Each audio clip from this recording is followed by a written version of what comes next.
What could be more pleasant than having a mug of cool beer in the evening in a bar with friends? Ah, it's a beautiful evening in this city. Meanwhile, in one of the bars, fresh and hoppy beer was already waiting for its customers. In a noisy and cheerful company, one of the young men stood up and proclaimed that today he had been accepted into the Afria Academy, actively urging everyone to drink with him. And then, sitting down in his seat, he snagged the one sitting next to him. He in turn made a remark to him, to which the young man reacted very violently, saying that he did not know who he was talking to. One of his company asked him to calm down, but the guy did not stop and banged his mug on the table. He sat back down and said that in honor of the big day he forgave him. They began to discuss vigorously the story they had remembered at the table, about a band of incomparable heroes, and the man sitting next to them perked up his ears. At the head of these heroes was the chosen one. His name was Kyle, as well as the divine bow Ramia and the holy maiden Sarah. But there was someone else. Ash Wizard Ranel Van Trias. Another stated that he was ballast, and despite after becoming the head of the Tower of Magic, he wasn't remembered for anything during the entire campaign, and all the work was done by Kyle. Meanwhile, the day before, a squad of peerless heroes showed up. They were recognized by the townsfolk, who soon began shouting about them, saying that they had come to help them fight evil. Demons were everywhere. They flew in the sky and crawled on the ground. At this time, ahead of the squad went the same Kyle. He came to one of the ruins, and leaning with his foot on a rock, he looked at what the incorrigible evil had done. The chosen hero, Kyle Torben, was a truly brave and warlike man, and behind him stood the other heroes. Divine Bow. Ramia stated that there were too many of them, and dealing with this army would not be easy. The holy maiden Sarah answered that they have the main chosen hero Kyle, so let him do his duty. They watched the creatures spreading everywhere and realized that they could not cope. They wanted to withdraw the army from the capital. Suddenly, the Ash Wizard Ranel Van Trias, standing behind them, put his hand on Kyle's shoulder and assured them otherwise. He jumped into the very epicenter of the monsters and applied his superpowers. Wizard Van Trias flew through a hurricane and landed right in front of them. Sarah and Ramia didn't understand when he could have made it, since he was behind everyone, while Kyle decided to keep silent at this moment. At that time, the Ash Wizard Ranel Van Trias used his magic shields and rushed to meet the demons. He placed magic markers on the place where the monsters were pandemonium, thus completing the preparation of the ability, and hurriedly applied the next magic skill. He clearly understood what he had to do. After which, his hands shimmered with lightning, thus bringing the magic blast into action, which immediately occurred. The soldiers were impressed by the performance of a squad of incomparable heroes. At this time, the leader of the monsters wanted to confront the squad of heroes. Wizard Trias and here the first got into the fight, applying another magical ability. He literally chained the monster with his magic. The next trick was a magical push. The rest of the heroes of the squad watched what was going on. The maiden Sarah noticed that there was no point in retreating. Bao Remia said that he was taking too much risk, while using the most primitive magical skills. She expected Kyle to agree with her, because in her opinion the wizard was being foolish. Meanwhile, Van Trias was still busy preparing a new gift for the demons. This time they were waiting for a magic chain performed by the same ashy wizard. Magic circles were spreading on the ground. After which he threw the activated ability at the monster just as soon, thus paralyzing the demon leader. The lightning enveloped him completely. After holding it there for a few seconds, he turned to the others and called out to Kyle, who at the same moment picked up his sword and rushed to deliver his most powerful blow to the monster. Having finally dealt with the demons, the next day the squad of heroes received congratulations from the citizens of the city. All the people shouted Kyle's name and sincerely thanked their magical defenders. Wizard Van Trias was behind the rest of the heroes, as if shunning the event. The feast was in full swing and didn't end until the next day. Meanwhile, in the house of the squad of incomparable heroes, there were discussions about their further actions. The Ashy Wizard Trias asked the others where they would go this time. He removed his hood from his head and watched closely the ambiguous reaction of the heroes. Suddenly, Kyle said that no one else would go anywhere with Trias. The wizard was surprised to hear this answer. Kyle said that they had originally teamed up to destroy the Demon King. He was finished, and peace had come to the kingdom. And so, mission accomplished, he added without turning around that there was nothing more to bind them. After that, they still turned to him. The wizard standing in the middle of the room was discouraged. Kyle then announced the final verdict of banishing Van Trias from the hero squad. On the day he was drinking at the bar, the young men still threw him out on the street. One of them, because of his appearance, assumed that the mage who was supposedly supposed to be strong, but he didn't fight. Van Trias still could not understand why he was expelled from the hero squad, saying it out loud. The guys asked him what he was talking about, but the wizard did not notice neither them nor the situation he found himself in, and continued to think.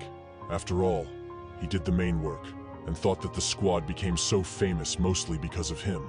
The young men kept trying to understand what he was muttering to himself, assuming that it was just drunken ramblings. Van Trias got to his feet and shook himself off. He still hadn't found an answer to his main question, why he was banished from the squad. The teenagers continued to threaten him with a beating. The wizard walked in their direction and still had one thing on his mind. After all, he had slayed everyone he could, dragons and many other monsters. He was just as scared, but he kept going. Especially when Kyle met the Demon King, he just cowardly ran away. Therefore, the one who inflicted critical damage on him was the Ash Wizard Van Trias. At this moment, he literally ignited with blue magic, and was walking towards the juvenile bullies. He was convinced that everyone should have shouted his name then, that he was the one who should have gotten the applause. But he was simply no longer needed. One of the minor offenders began to realize who was standing in front of them, but could not utter a word. The Ash Wizard said he would teach them intelligence, and hastily applied the abilities. Meanwhile, an apricot flew into Renelle's head and she cried out in pain.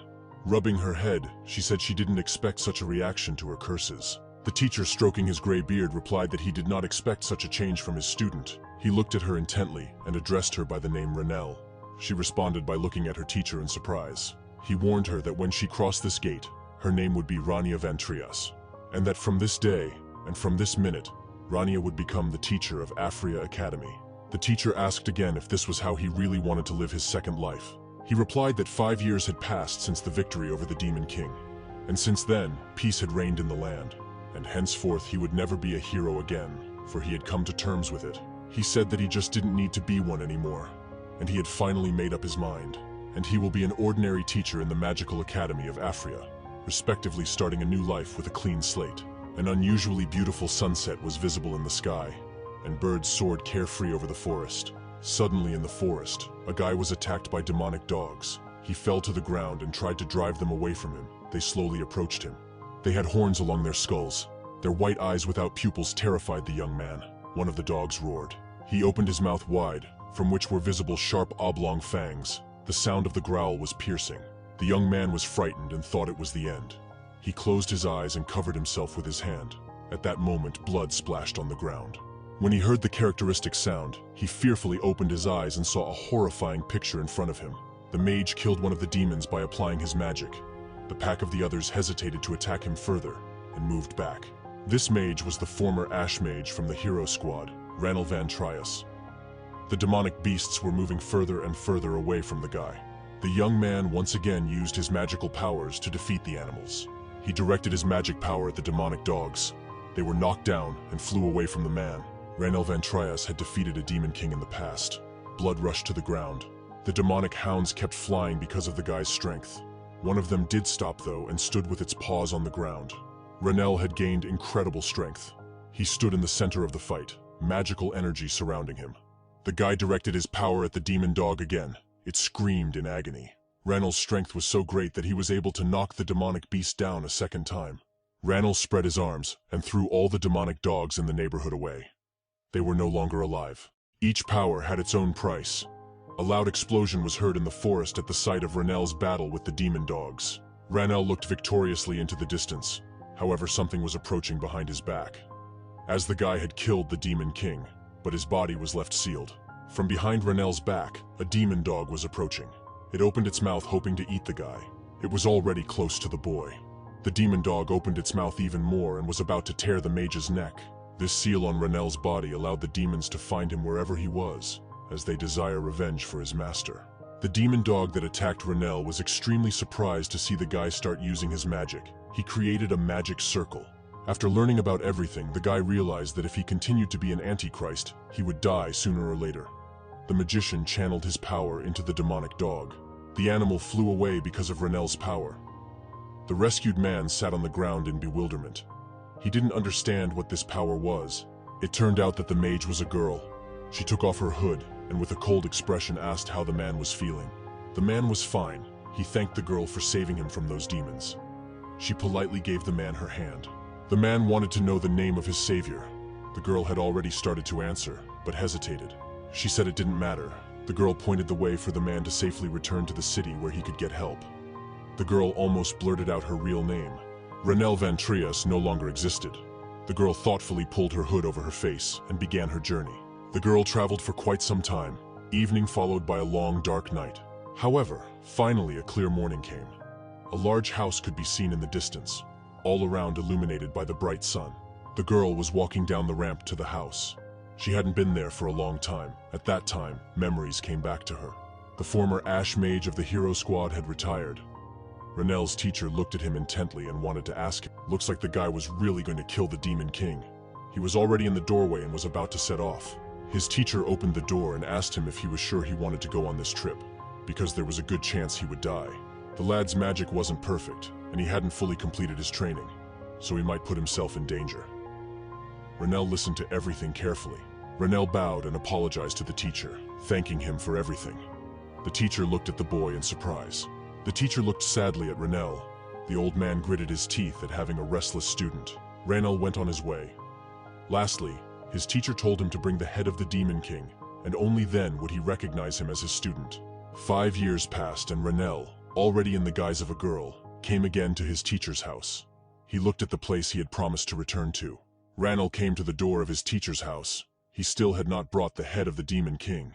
Renelle knocked on the door to his teacher's house, hoping that he was home at that moment. The teacher opened the door, and was surprised to ask who was there. Renelle greeted his teacher cheerfully and took off his hood. In front of the teacher stood a lovely young girl. It was actually this old man's apprentice who had returned after 5 years. The teacher felt as if he had been electrocuted at that moment. He was very surprised to see this mysterious girl.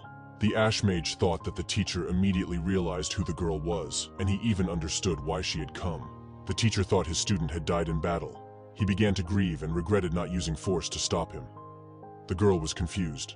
The teacher thought that the girl had come to bring his last will. He wept with grief, not believing that all that was left of his student was the staff he had given her. The teacher at first did not want to let the student go, but was proud that he had chosen the path himself. The teacher had heard about all his exploits and believed that his contribution to the defense of mankind would never be forgotten. The girl tried to explain everything to the teacher, but he did not even listen to her. She did not know what to do. She started explaining everything to her teacher. The girl said that she was his student, Renelle. The teacher did not believe her.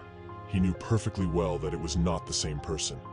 At that moment, the staff in the girl's hands glowed with a blue light. The light from the staff sanctified everything around. The teacher was very surprised to see this. He immediately realized that it was the exact color of Renelle's mana. The man's eyes brightened. He asked again if the girl was actually Renelle. The teacher trembled with shock. The girl smiled and replied that she was in fact his apprentice, and she returned. Before the girl could finish her sentence, a thunderous flash passed near her. It was like a lightning discharge. The girl managed to dodge. She was shocked by this turn of events. The thunder flash tore apart the tree behind the girl. The teacher turned around. He was the one who sent the thunderbolt. The man was clearly unhappy with the situation. The teacher told Renelle to follow him. The flash made the girl's hair must. She recognized her mentor's temperament. Many high-ranking people began to write to the teacher after Renelle went missing. Many letters were sent to the elder of the Mage Tower, Roselle. Letters were also addressed to the professor of high magic at Aphria Academy. All these people were concerned about the missing guy. They addressed the Ash Mage mentor. All these people wanted to know where his disciple was. For no one had heard of Renelle for more than 5 years, and everyone was concerned about his disappearance. The teacher yelled furiously at Renelle, explaining how many letters he had received since the day he went missing, asking him to find the boy. Roselle had saved all those letters. They were lying on his desk. He brought the girl to look at them. The man was furious that his pupil was about to resign without saying anything to anyone. The teacher was even ready to get rid of these letters because he was sure his student was dead. Roselle smiled and handed Renelle all those letters since she was alive. A blue light appeared behind the man's back.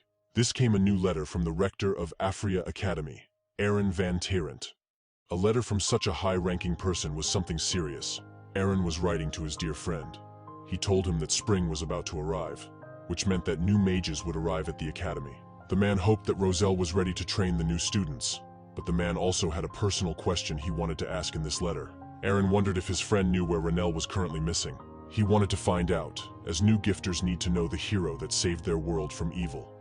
Better yet, the newcomers would learn many useful things from his mouth. In the letter, the man asked to let him know if Roselle knew where he was. Renel decided to burn all these letters. His teacher asked if he was sure. At this point, Renel had already created a flame in his hand with magic. The girl did not want to deal with all these letters. She was not interested in them. The teacher felt that she should show respect to those who wrote those letters. It was getting evening outside. A sunset of incredible beauty could be seen above the teacher's house. The teacher looked intently at his student and was about to ask her everything. Roselle asked what happened to Renel's real body. The girl looked at the man in surprise. The girl smiled awkwardly. She didn't know if she should tell him the story. Renel was kicked out of the squad and went to drown his sorrow in alcohol. Some assholes tried to run him down. But then some demonic creature appeared, surrounded by mysterious energy. It attacked the guy, hit him. Renel's mouth spurted blood on the ground. The creature continued to attack, using its magic. Renel decided to fight back, jumped to the ground, and began to conjure. The guy himself didn't fully understand what happened to him, how he ended up in the girl's body. The story was more like a fiction. The teacher turned away and thought that the guy definitely had reasons to change his appearance like that. The girl was surprised that the teacher stopped questioning her so easily. Roselle wondered what the girl was going to do now. She replied that she could no longer be an adventurer now. Renel came to the teacher for advice. The girl was holding a letter with a red seal. The letter was from the rector of Aphria Academy, Aaron Van Tyrant. There were magical numbers hovering around it. The teacher pondered, and scratching his gray beard, he had a brilliant thought. He suggested that Renel visit Aphria's academy. The girl looked at the teacher with surprise. The man thought that in this way he could fulfill his old friend's request for the return of the Ash Mage. Aphria Academy was a grand place with huge, beautiful buildings, a fountain in front of them, and benches all around. The girl looked determinedly at the teacher. She thought it was a good option for her next steps. The next day, Aphria's academy was all shiny, reflecting the sunlight. It was discussing the arrival of a new magic teacher. The rector of Aphria Royal Magic Academy, Aaron Van Tyranta, was very happy that he would have a new colleague, and even on the recommendation of his friend. Roselle was sitting in Aaron's office. He had recommended his friend a rather capable magician who would be able to teach his new students a lot of things. The old man thought his friend would be pleased when he saw the new teacher in action. Aaron was sure it was the Ash Mage we were talking about. The headmaster was very intrigued. Aaron was ready to make a contract with him right away. He opened his desk drawer. Roselle corrected him by saying that the teacher would be a girl. She was his lovely daughter.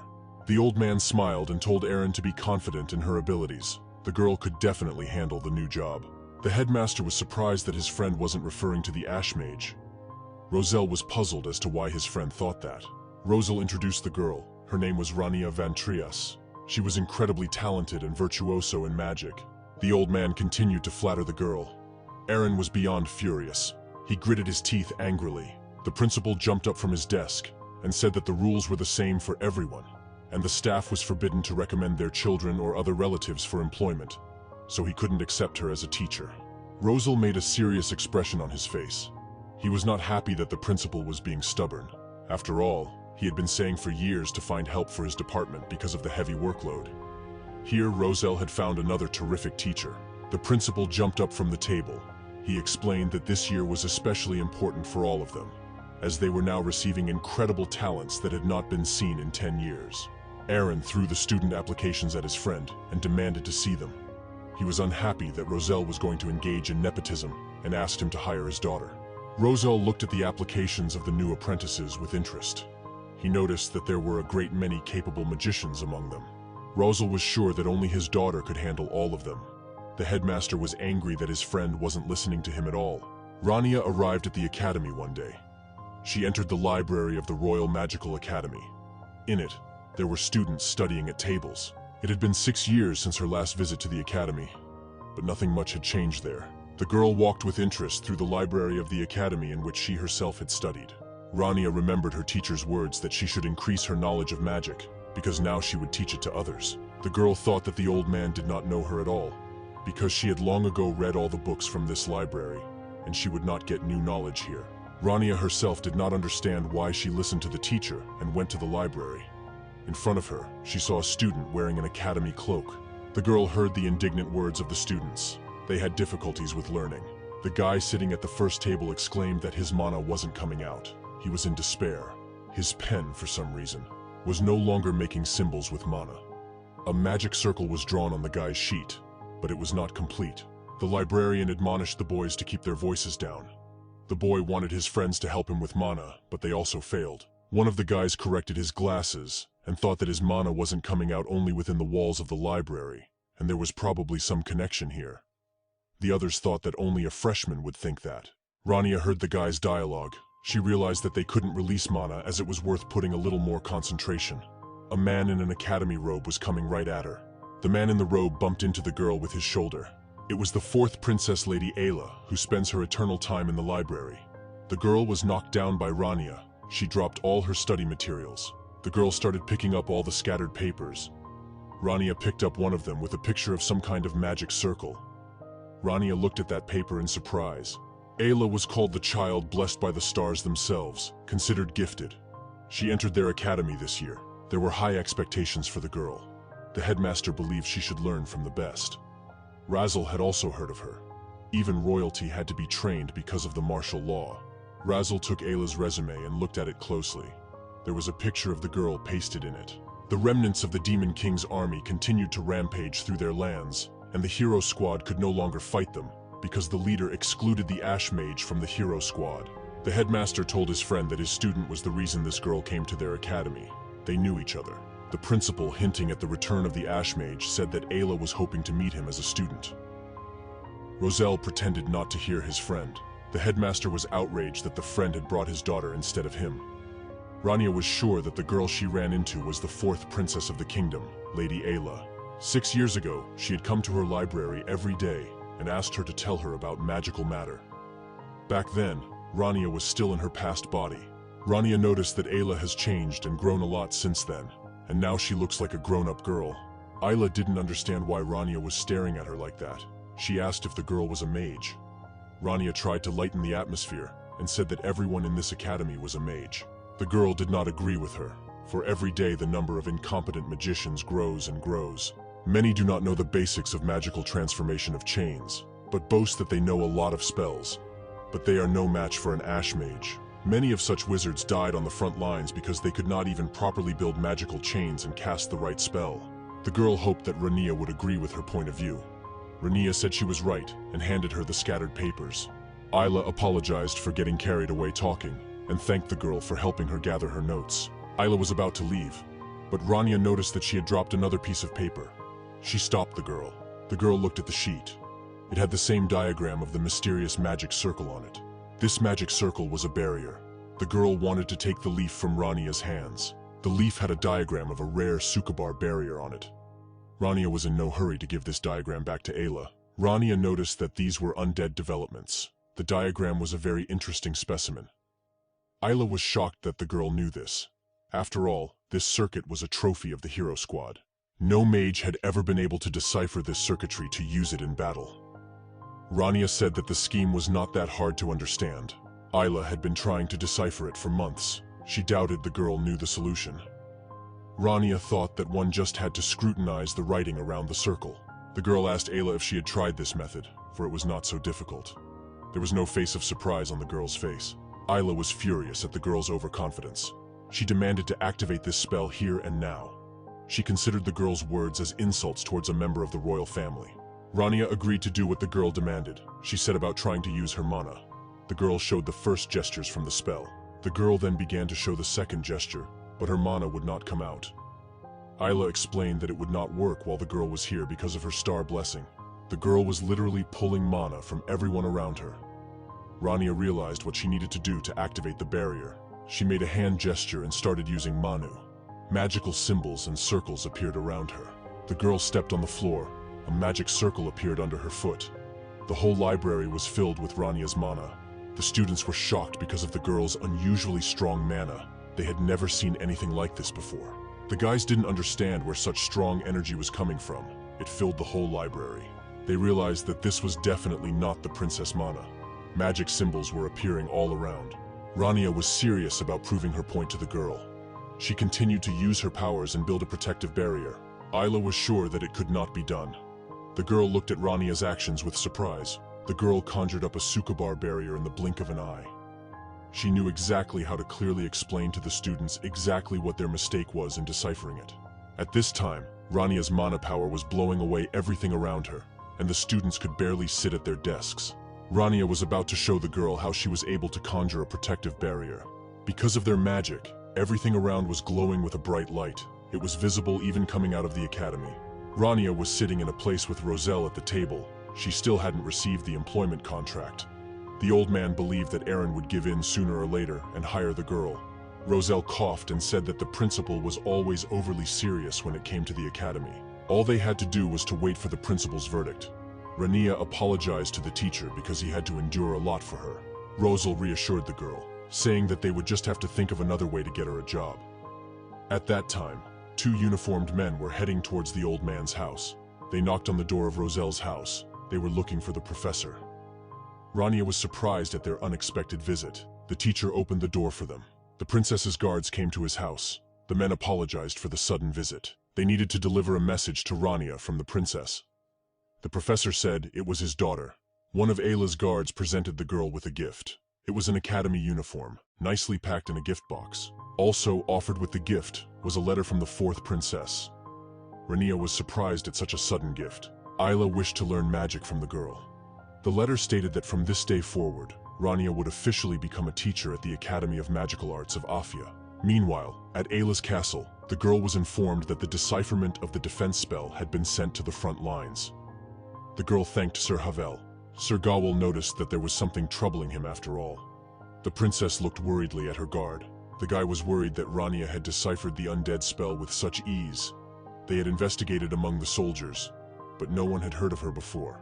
Guy wondered how a woman who had never been to the battlefield once was able to decipher this scheme in a few minutes. Ayla said it was truly amazing. It is because of Rania's extraordinary abilities that she wants to be trained by the girl. Sir Gavel remarked that she had yet to be interviewed by the professors of the magic department. The princess agreed with him. The boy asked if the girl could handle it. The princess was confident that Rania would do well and become her teacher.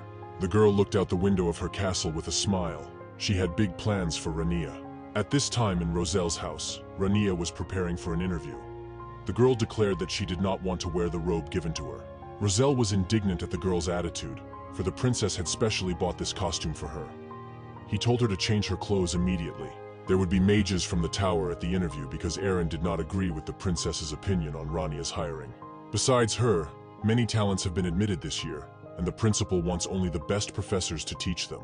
The old man remarked that since the princess herself saw potential in the girl, one cannot dishonor her, and Rania needs to look dignified. The girl still agreed to wear the suit given to her. She took a look at herself in the mirror. Rania looked like a real academy teacher. The girl had met the princess 6 years ago in the library, and now she was giving her these things. The girl thought it was strange. The thought flashed through Rania's mind that perhaps the girl was guessing about something. However, she quickly dropped them and considered that she was thinking too much. Rania needed to hurry up already so as not to be late for the interview. The weather was beautiful outside, and the cherry trees were blooming. Rania, along with Roselle, were on their way to the academy. Ayla was already waiting for them inside. One of the professors jokingly asked what a squirrel girl was. Someone sat on the chair of honor and nervously tapped on it. Dark Arts Professor Edward couldn't believe that this person was nervous before meeting the daughter of the Ash Tower Elder. There was a girl sitting next to him who looked very anxious. She was leaning her elbows on the table. The girl had it written all over her face. Edward was teasing her. The girl was Light Magic Professor Sally Dobera. The girl wasn't nervous, she was annoyed, and saw no point in wasting time on a mage no one knew anything about. The two almost got into a fight. They started poking each other about the girl drinking the elixir of longevity. These two still haven't fallen over each other, just since their days at the academy. A member of the academy staff coughed and announced the arrival of Roselle Van Trias. He also said that his daughter, Afria Academy teacher candidate Rania Van Trias, had arrived with him. All the professors turned toward the door in surprise. They wanted to look at the teacher candidate. The Ash Tower Elder hadn't taught anyone for a long time. His last student was an Ash Mage from the Hero Squad. The two walked into the academy hall. The professors didn't understand who this girl was, since her merit was recognized by Professor Roselle himself. Princess Ayla looked with a smile at Rania, who had entered the room. She had been waiting for the girl to arrive. The princess stood up from the table to get a better look at the girl. Rania walked out into the room in full parade. She was dressed in a gorgeous robe given by Princess Ayla. All the professors of the academy looked at the girl in surprise. They had a negative attitude towards her from the very beginning. They didn't understand who she was, and how she was able to control Manu despite being near the princess. The professors had heard nothing about this girl. The students told them that Rania was able to release Manu by ignoring Princess Ayla's blessing, but the professors thought they were exaggerating too much. Rania was uncomfortable with the stares of the teachers. She awkwardly sat at the table next to Rosal. The girl could hear all the professors' remarks. Sally suggested that they start the interview, since everyone was in place. The princess agreed with the girl. Sally introduced Rania as a young sorceress and teacher candidate. The girl said they didn't need an introduction. Rania disagreed with them. She had no idea who they were. Sally got up from the table and said that today she and the professors would be proving that the girl was rather incompetent and not fit to be a teacher. The only thing the girl had was the recommendation of the elder of the Magic Tower, Roselle, and up to this moment nothing was known about her. No battle merits or discoveries. Sally was sure that Rania had no idea how to teach magic to others. The girl listened awkwardly to everything as the professor unceremoniously walked over her. Sally jumped up and behind her desk and slammed her hand down on it. She was going to make more arguments to prove her point. A prince from a northern country arrived at their academy. It was a very harsh young man. He is the head of the Grace family and the future king of the north, and just an extraordinarily talented young man. Therefore, Sally felt that Rania was not capable of training such a gifted talent. Rania asked Roselle what kind of a lady she was. He explained everything to the girl. Edward agreed with Sally. She was surprised that he supported her for once, despite their constant disagreements and quarrels. The professors thought that Rania simply didn't have enough experience in working with such capable students. The professors began to talk about the strongest wizard among the first years, nicknamed Bernua. The guy alone could deal with a huge number of opponents using his sword. Edward began to praise the boy. He said that Bernua was incredibly strong. He had taken down all the gangs in the city. Rania asked who the professors were talking about. It was a slum boy with rare magic who Blackbeard had taken to teaching. Sally and Edward began to argue again about who was the strongest of the first years. They both promoted their candidates. One of the teachers asked them to calm down. Roselle looked seriously at his colleagues arguing. He was not happy with what they were saying. Roselle wanted to speak out in the same way and explain why he thought Rania was a good candidate for the position. The old man understood all the professors. They were worried about the future of the academy students, which directly depends on their teachers. Rosal thought that it was not their place to evaluate Rania's skills. He believed that the students themselves should decide if they wanted to learn from her. The professors thought about Rosal's suggestion. The girl smiled when she heard her teacher's words. She liked his suggestion. Roselle wanted to compromise with the professors about Rania's employment. That was the day of the classification test for first-year students. Rania knew nothing about it. Roselle put a condition that if the girl passed this test successfully, they would take her as a teacher in the academy. Rania looked at her teacher with surprise. She didn't know he had such a plan. Rania was upset that the professor didn't tell her anything about the plan, because she doesn't even know the essence of the test. The heroes arrived at the forest of Harmay. The professors began to explain how the classification test would be conducted. First-year students crowded around them. The guys didn't understand why they needed another test, since they had already taken the entrance exams. The students were indignant because they had enough classes and no time for strange tests. The students did not understand why this test was being given in Harmay Forest. One of the teachers asked everyone present to calm down, or they would not hear all the conditions of the test. Rania was bored to be on this test. She yawned sweetly. At that moment, the students saw someone approaching them. The boys immediately realized who it was. The best of the best among the first-year students were proudly walking towards them. Among them was the princess of their country, Ayla. There were only 4 of the strongest. Princess Ayla went first, followed by 2 boys and 1 girl. They got in on the recommendation of the professors from the Magic Tower. They are called the New Heroes of Humanity. Rania didn't feel very good. She didn't particularly like the idea of doing this test. The girl did not understand who came up with the idea of having lessons from the very morning, for she wanted to sleep. One of the teachers took the sheet with the test conditions and was ready to start explaining them. There was a wooden tablet with hieroglyphics hanging on the tree. The man announced that their classification test began from this moment. Everyone listened attentively to the professor. Rania was bored. She scratched her head and thought she wanted a cup of coffee. Familiarization with the content of the distribution test for senior students began. But before that, there was the announcement of faculty changes. It was read out by Caesar, the assistant professor of the elementary magic department. He introduced the students to the new assistant professor, Rania von Trias. The girl said hello. She was glad to meet the guys. The students began to discuss the new instructor. Now Caesar began to tell how the placement test would be held. The exam will take place in the Hermine Forest. For testing, students would be divided into 4 regions: north, south, west, and east. In the center was the mana source. In the center of each region is a magic stone. Students will receive points for the time they touch the magic stone in their region. Defense and offense were allowed to a certain extent. However, if the observers felt that the students had gone too far, they had the right to intervene. The most important rule was not to go near the mana source in the forest under any circumstances. All students had to know why. Rania didn't know what Caesar was talking about.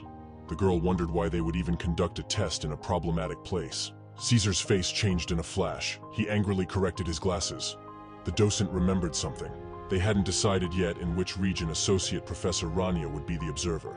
Since the girl arrived a little later than the others, Caesar would leave her the edge. The man snapped his fingers. A map of the forest appeared in the air. I was supposed to be the observer in the northern region. Caesar smiled slyly. He said that there shouldn't be any problems, and he believed that the girl would do well. All the students had a change in their faces. They looked at Caesar fearfully. Apparently this region was dangerous. The explanation of the rules was over, and now the placement test for the senior students began. All the students started to go to their regions. They said goodbye to each other, and said that they would meet each other after the test was over. The guys gathered in groups and they were teleported by magic circles to their sectors. The girl kept thinking about the region she was supposed to go to. At that moment, she was suddenly called out. Caesar called out to her. Rania noticed that he continued to smirk. The girl suspected something. She approached Caesar. He was going to tell her something about the northern region so she would know what she might encounter. The man smirked slyly and said that this place was special, just like the girl. Belnoa from the Black Magic Tower would be in it, as well as Lark Wan from the White Magic Tower. Caesar explained that the 2 students were sent to the northern region. He asked Rania if she could handle it.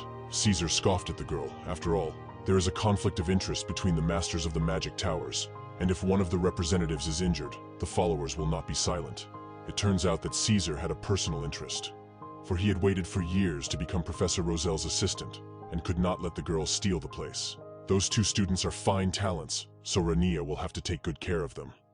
Caesar laughed and thought that this would be the end of the rule of nepotism. The girl felt that the man was looking down on her. She decided to go to the northern region. Rania was worried that there were many crazy people in the academy. She walked towards the teleportation portal. At this time, it was reported to the Tower Master that the testing had already started.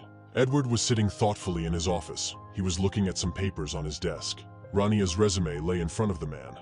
The man was looking through it carefully. He tapped the desk nervously. Edward was about to wait patiently for the test results, but he was distracted by something strange. Rania Ventrias became Belnoa's observer at the classification test. Edward was probably the only one who noticed this peculiarity, for the Tower of Black Magic was testing the supplies of those who accumulate the spell in their bodies. However, even the man could not tell how many spells she stored in her or what circle she belonged to. Even Edward, the master of the Magic Tower, could not read the girl. He was very surprised by this. Edward was going to leave those thoughts for now and enjoy the placement test. He thought that whatever happened, it shouldn't affect the results of the exam. Edward was very much in favor of his candidate, and thought that White student would never beat Belnoa. Edward was sure that White Tower Master had a stupid look on his face right now, because his candidate would definitely lose. At this time in the Hermine Forest, mana was flying everywhere in its northern region, and something dangerous was brewing. Someone stepped on the ground and started using dark red-colored magic. It was Belnoa, using the shadow weaving technique. Belnoa's mana spread out in all directions from the young man. In the forest, someone's silhouette could be seen in the distance. He was walking down the ramp towards the young man. It was Lark Van Grace from the White Magic Tower. He looked at his opponent tensely. Belnoa recognized the guy and thought it was the young man the Black Old Man was talking about. In the past, Edward had told the boy to show that he was better than a student of the White Tower. Belnoa was filled with anger and decided to do the old man's bidding. The guy looked angrily at his opponent. Dark magic was hovering around him. Lark Van Grace noticed the guy. He turned around sharply. Lark took a fighting stance and told Belnoa not to hide and to come out, because real warriors don't hide. Belnoa with all his might started to run at his opponent and attack him.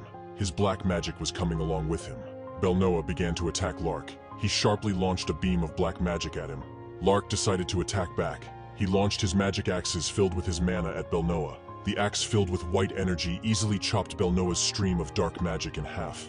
The guy was confused by such a strength of his opponent. Belnoa decided to act.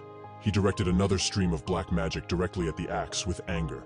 The guy made a great effort to stand up to Lark with dignity. To resist the attacks of the White Tower candidate was harder than Belnoa thought. He was thrown back by the guy's strength. After a second, Lark was no longer visible. Belnoa thought he had disappeared. At that moment, Belnoa noticed something above him. The young man became very tense. Above him was Lark. Belnoa thought he really does look like a battle mage. Lark had excellent speed and good mass for combat. The guy swung his axe and started falling on Belnoa. He struck his opponent with all his might with the axe. Belnoa managed to defend himself with a shield of dark magic. Belnoa's strength threw the lad off. He was agitated at not being able to overpower his opponent. Belnoa thought that story about the troll being torn to pieces wasn't just a rumor. The boy thought that it would be difficult for him to defeat Lark in a one-on-one fight. His opponent was preparing to attack again. Guy was determined and thought that he hadn't lost yet. He was going to use a new technique. The young man's hand was wrapped in a bandage. Belnoa moved his finger and blood spurted from it. He used the offering technique. A circle of dark magic formed around him, rising towards the sky. The guy was about to attack. Rania watched the battle of these disciples. The girl thought that these boys were pretty good. Rania sat in a tree. She thought it was wonderful that the boys were so energetic, fighting each other so vigorously. The Tower Masters boasted in such a way that the girl could not tell whether they were telling the truth. But the boys really turned out to be good themselves. Lark looked like he could be sent to the battlefield right now, and no wonder he had become the #1 apprentice of the White Tower Master. However, Rania was worried about the one who was sent by the Black Tower Master. The girl thought that even if they were wagering a real battle, what the guy was doing was overkill. The stars in this world are a reflection of the truth. They themselves supply wizards with power according to the price they pay. The place of sacred exchange is the divine scales. An understanding of the device of the divine scales is necessary for the magician who intends to use them. Consequently, only a small number of magicians are able to withstand a certain flow of energy of the scales. However, there is another side of the coin. Those magicians who could not make a deal with the stars created a new concept. They built an imitation of the divine scales in their image and likeness. But unlike the real ones, these scales require an offering, and it is always a sacrifice of the body. This is the technique Belnoa used. He did not expect an easy victory from the beginning, and set himself up to use his power. The boy thought that death was quite natural. He broke a finger on his right hand with his own hands. Belnoa then broke 3 more fingers of the same hand. This was his offering. A dark energy began to build up around his hand. Lark felt some unpleasant feeling hovering around him. The boy became wary. His instincts were screaming that this thing was dangerous, and he should run. In front of Lark stood Belnoa, who was completely engulfed in dark energy. Lark felt that he should retreat for a while. The guy was shaking with fear all over and started to stagger backwards. At this point, Lark shivered. He smiled and thought his thoughts of retreat were strange. The guy thought that no matter what the situation was, a fighter had no right to run. Lark used the acceleration technique and rushed towards the danger with a bullet. Belnoa already thought that his opponent was going to escape. The guy took a fighting stance and was ready to attack. At that moment, Belnoa was attacked from above by Lark. He flew straight at the young man, his axe glinting in the sun. Lark swung his axe and struck Belnoa with all his might. He had time to react and defend himself with his dark energy. Lark applied more and more force to the axe, trying to chop Belnoa's defense barrier. It was hard for him to do so. Lark noticed that something had definitely changed in his opponent, but his battle tactics remained the same crazy. Belnoa was surprised that Lark characterized his tactics that way. He didn't understand who the guy was to say what was normal and what wasn't. Belnoa used the power of presentment again. He looked at his left hand and in a flash broke 3 fingers on it. Lark didn't realize what that ominous feeling was enveloping him from head to toe. At this time, Belnoa's dark energy was getting stronger and stronger. Belnoa sent his bloody tongues toward Lark. The latter wasn't scared and ran straight towards the guy. At that second, Rania appeared. She stopped the fight. The guys froze in attack positions. The guys didn't realize what was happening. They couldn't move their bodies. The guys were terrified. Rania explained that aggression should not cross the boundaries as it happened in their case, and she had to stop their fight. The girl used the power of restraint. She asked if the boys were paying attention. Rania swung her hand, used her energy to destroy Belnoa's dark magic.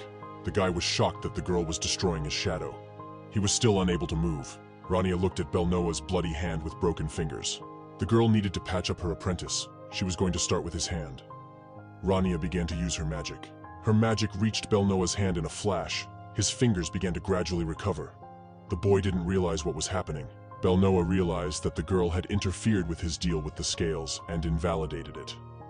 He didn't know that such a thing was even possible. The guy was amazed by the girl's abilities. He wondered who she even was. After a while, the forest was quiet. A bright sun was shining in the sky, which illuminated everything around. Lark, standing before his opponent, humbly admitted his defeat. The boy clenched his hands into a fist. He was convinced that he could not escape from his opponent. Lark thought that by breaking his arm, he would make Belnoa's shadow disappear. However, the young man realized that even with the limb completely missing, it would not disappear anywhere. Belnoa said that Lark had gotten it right. Lark humbly bowed to Belnoa and repeated that he had lost and acknowledged his defeat. However, the young man was concerned about something else and looked intently in the girl's direction. Lark wondered if every professor was as strong as she was. He couldn't believe why she had managed to use a restraint when they were both at the peak of their powers. Lark thought that perhaps she was an unusual observer. The girl stood pensively. She said, "What a pity." Rania didn't understand why two people with high skill levels were sent to the same area. Maybe the academy needs to get rid of one of them. The girl was sure they were both worthy of learning. She was going to promote them both. The boys looked at her in surprise. At that second, a brilliant idea came to the girl. She was all lit up with happiness. Rania called the boys and told them to follow her. They walked for some time through the sunny forest. The boys finally came at last, following the girl. They were very surprised to see their destination. Rania led the guys to a mana source in the center of the forest. The girl stood proudly right in front of it. Rania smiled widely and asked the guys to stand for a minute. She had something to do. The girl set her own terms. If Belnoa could endure a minute in the spring, she would turn a blind eye to the use of magic. And if Lark could last a minute, she would ask Professor Roselle to raise his level. The girl was sure that Lark's pride would not accept any other outcome. The boys knew that if they went near the source, the mana in the blood vessels would go out of control. The girl said this would only happen if they submerged their bodies up to their ears, and they were far enough away from the center. Still, their blood vessels would be slightly wounded, and their lungs would fill with blood. There was still a tiny chance of dying, but it was very, very small. The boys were horrified by her words. Rania gave the guys time to think. They didn't know whether to accept the girl's proposal. The boys were frightened. Belnoa dismissed the fear and wondered whether he should go to the source. The lad stopped doubting and said decisively that he would do it. Lark replied that in that case, he too would go to the source of mana. Lark thought that a warrior of the north should not accept defeat so easily. Nor was Lark going to accept being outclassed. Belnoa was clearly unhappy with this determination of his opponent. The boys returned to Rania. Their ordeal was about to begin right now. The guys stood right in front of the mana source. Magic drops were jumping out of the source. The guys took their time, gingerly dipping their feet into the water. They both stepped into the waters of the spring. The guys were fine so far. They thought it was pretty easy. Rania started counting the seconds the guys spent in the spring. The girl uttered the first count. Something wrong started happening to the guys at that moment. Belnoa's breath caught. He couldn't breathe. The guy did not understand what was happening to him. Rania counted to 3. The boys' mouths began to bleed. They could barely keep from falling.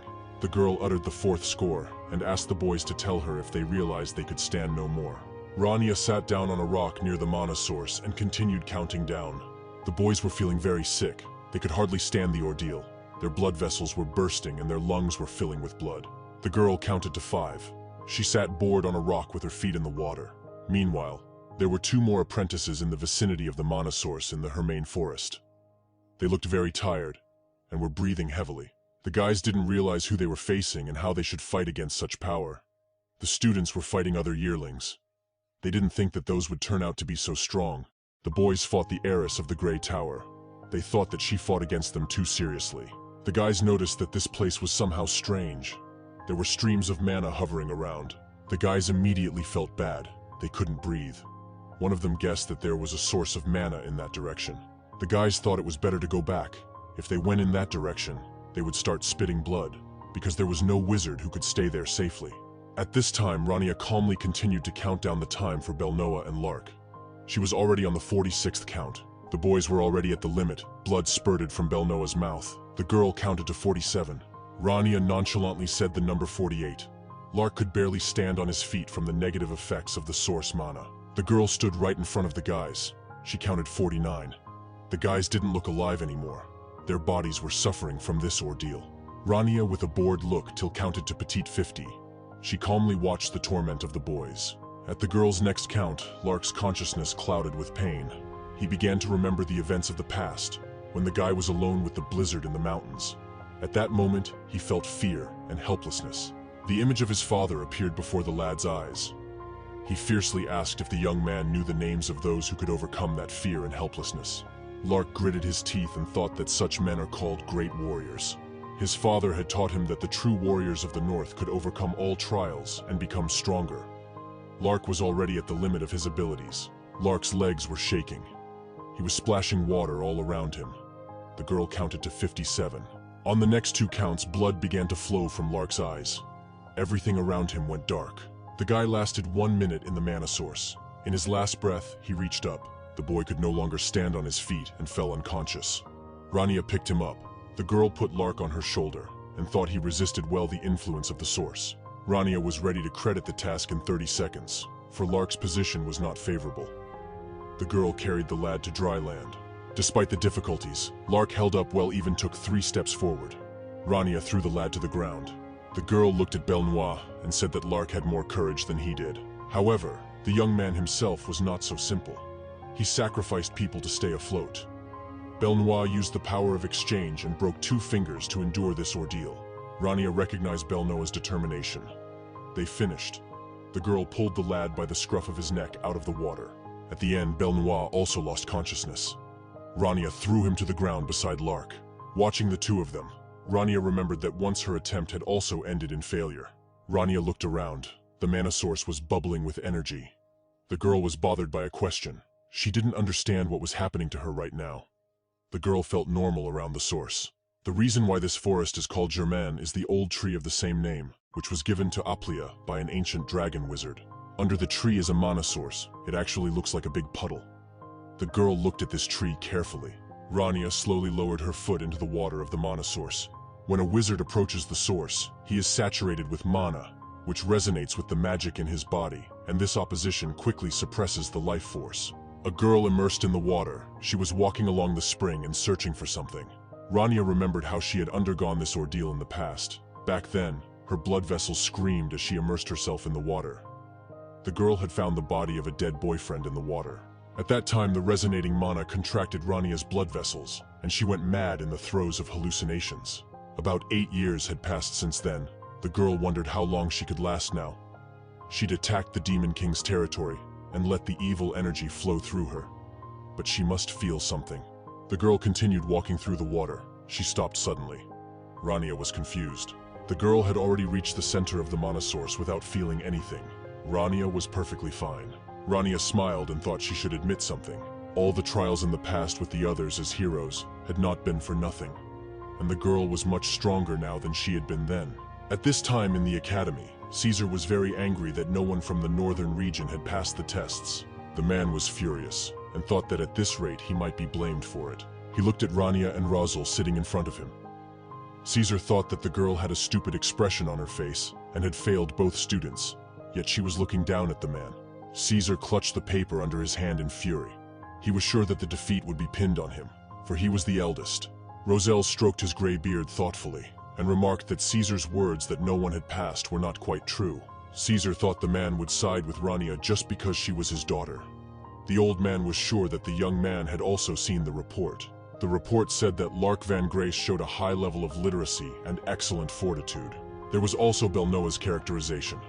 When tested, the lad stands out with skills in magic and combat skills. Rosal confidently said that they were both talents that deserved a decent training at their academy. That was why these 2 were taken to the top students at the request of the Watcher. The old man smiled. At that moment, Rosal conjured up the principal's order for their enrollment. The sheet fell on the table. The boys were evaluated objectively according to their skills, and the relationship between the white and black magic towers didn't affect anything. The boys were enrolled in the same class. The old man asked if it wasn't thanks to Caesar. The man was puzzled. He gritted his teeth in frustration. Caesar agreed with Rosal. He decided to end the meeting. Rania and her teacher left Caesar's study. The girl sighed and wondered how Caesar did not tire of living like this. Rosal shrugged and noticed that the girl had done well on her first placement test. He was very proud of her. Rania smiled widely. She was very interested to participate in the distribution test. After all, the way of learning guys' magic resembled her in some ways. However, the guys mostly fought in hand-to-hand combat. The girl felt that since they had magic, they should use it. The old man noticed that they were battle mages. Rania didn't like their approach. After all, if the guys used magic on the battlefield, they wouldn't suffer so much. Razel was surprised to hear that. The old man was sure that Rania didn't even realize that she herself was the one who made battle mages appear. At this time, the girl kept explaining her position. Razel told the girl to stop complaining and go to the infirmary to check on her students. Rania said she was on her way there already. The girl walked down the long corridor towards the infirmary where the boys were lying. Rania thought she had already reached the place where the infirmary should be. From the other end of the corridor, she saw two people approaching her. Rania looked in the distance in surprise, hoping to see the faces of those walking down the corridor. It was Professor Saley, followed by a man. Saley noticed Rania and turned to her. The professor asked how an observer who couldn't do the testing properly dared to come here. It seemed to Saley that Rania was looking down on her. The professor moved closer to the girl. Even though they were now on the academy grounds, the girl was still a color tower master. She considered this basic courtesy that Rania should extend to her. Saley saw the girl frowning at her and acting as if she was the mistress of this place. Saley smiled grimly and thought she should hammer a couple rules of etiquette into the girl's head. Saley stepped on Rania's foot. She thought the girl was a mage whose name had nothing but falsity behind it. According to her, the girl didn't deserve her post. So Saley waited for Roselle's excuses. She called the girl's teacher a worthless grandfather. At that moment, Rania's face changed. Rania thought that Saley was fucked. She tensely looked at the professor. Rania was about to attack the professor unexpectedly to be more dangerous. Edward was watching the girls' conflict. He thought that he should stop it before things took a bad turn. Edward tried to stop Saley, asking her to stop. The professor didn't listen to him. She started using her magic. Saley began to conjure. Lightning bolts of white magic appeared around her. Edward was still trying to stop her. Rania thought that the professor had lost her mind. Saley directed a stream of her magic at Rania, who stood there as if dumbfounded, not moving. Saley's white magic was almost reaching the girl. She looked at her coldly. However, Saley was not going to hurt Rania. She knew how to restrain her power, and stopped her magic at the right moment. At that moment, an explosion went off right above Saley. The ceiling collapsed. Saley was numb with surprise. The girl looked fearfully at the result of Rania's magic. There was a burned hole in the ceiling. Pieces of it were falling off. Saley thought it was Edward who had intercepted her spell and redirected it. But the man knew who the source of the energy was. Edward couldn't believe that Rania had redirected Saley's magic and increased the power of her blow. Even now, the man hadn't noticed her activating her stock spell. Rania stood eerily behind Saley's back. Edward coughed. He was trying to smooth over a tense situation. Edward asked what good Saley would get out of acting this way, and asked her not to make a fool of herself. The girl was very furious upon hearing this. Edward turned to Rania fearfully, realizing that she was worried about her apprentice, and suggested that she go. Rania was beyond angry. Her eyes were glowing with the light of blue magic, and the two went behind the doors. They continued to argue, Saley saying that her pride was on the line and rebuking Edward. Rania heard their conversation. The girl had brought her students close to the source of mana, so she was ready to get hit on the head. However, she was very angry that Saley had gotten even on her shoes. Rania raised her head and looked at the result of her actions, a hole in the ceiling of the academy. The girl thought she had screwed up. It was a clear sunny day outside, with sakura trees blooming in the academy courtyard. The sun was shining brightly in the sky. One heard someone's footsteps on the wooden parquet of the academy. A girl was walking down one of the halls in the academy. The guy standing next to her was frightened by her presence. She was one of the strongest students in the academia. One student ran from the girl straight to the mana source. The guys thought it was impossible to look at the girl for too long. All the students were frightened by her presence. The girl was the heiress of the Grey Magic Tower. Her name was Lesty Eleanor. Lesty sat down on one of the rows in the lecture hall. She placed her textbook in front of her. The other students looked at her fearfully. Sitting in the auditorium, the girl was thinking hard about something. 2 days ago, in the western region of Hermaine Forest, Flattery was holding onto a magic stone with 10 familiars around her. She handled all of them perfectly. The disciples were watching the girl from behind the bushes. One guy told the other to just give up. They could try to go to another region. Flattery felt like someone was watching her behind her back. The girl closed her eyes and used the split vision technique. At the same instant, a bird from Hermana materialized above Lesti. It flew high into the sky. The girl's bird watched the surroundings of the forest. It seems that all the participants in the vicinity had given up. Flattery thought that in that case, it was time to end the use of force. Suddenly, the girl noticed something while looking through the eyes of a bird. She became dumbfounded. Flattery saw Rania van Trees, the observer of the northern region. Rania was all wet. Lesti didn't understand how this happened, since the only source of water in the forest should be a source of mana. Lesti thought it was impossible, because after being in it for so long, everyone was guaranteed to die. Lesti knew that even Lord Raniel did not dare to go to the center of the mana source. She thought that the girl could not cope with such a thing. The girl remembered how as a child she was constantly compared to Lord Raniel. She was not considered an outstanding enough mage, and had exaggerated standards for a girl. Flattery was uncomfortable being in the classroom. She had a depressed look. The girl gritted her teeth. At that moment, the door to the classroom opened. The guys didn't realize who had entered it. After all, there should be basics and mana exchange now. The students realized that it wasn't Professor Roselle who would be introducing today's lecture. Flattery looked closely at her new professor. She recognized her. The professor said hello to the students. The instructor was Rania. She said she would teach the class today instead of Professor Roselle. The girl introduced herself as his assistant and said she was glad to see the students. When the class was closed, they started talking about the new professor. There were many rumors about the girl in the academy. Belnoa also attended the lecture. Princess Ayla was also sitting in the lecture room. She was happy to see Rania. The students knew that the girl had been accommodated through connections. The guys thought that Professor Roselle never needed an assistant, so nepotism flourished in the academy. Lark looked at the teacher carefully. Rania heard all the conversations of the boys in the classroom. She stood waiting for the lesson to begin. Earlier, Roselle had asked her to teach the lesson since he needed to go to the Magic Tower meeting. The girl doubted it was a good idea. Flattery was shocked to see who would be introducing today's lesson. There was no face on the girl. Rania handed out the assignment sheets to the boys. She put them on the desks. The girl explained that today the boys had to do the task on the sheets. They could feel free to ask questions. At the same second, someone in the classroom raised his hand. This student had a question.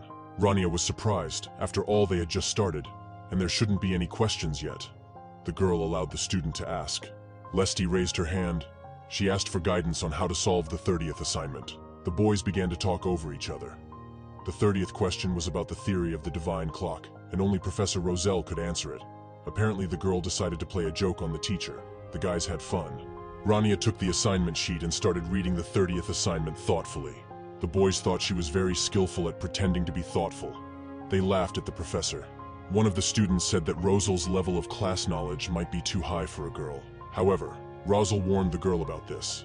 She wouldn't necessarily be on the same page with the students, and it wasn't worth trying to explain what you just have to do and you'll understand as you go along. It was hard for the girl to understand this because she always acts to learn. Roselle angrily stated that these students are not like her. The old man smiled and added that the girl may not hold back, for the sake of preserving his reputation. Rania realized that the professor had anticipated this situation with the 30th question. The professor of course told her not to hold back, but the girl thought she shouldn't cause more chaos. Rania decided to take her time and start studying. At this point, Lesti stated that the girl did not know the answer to this question. Lesti added that she had exaggerated expectations about Deputy Professor Roselle. The students were surprised at this brash attitude of the girl. Lesti advised Rania to work more diligently. Despite the fact that she got in by connection, the girl should have learned at least the basics. Lesti thought it was too early for Rania to become an assistant. Rania said that if the girl needed divine scales so badly, she could materialize them easily.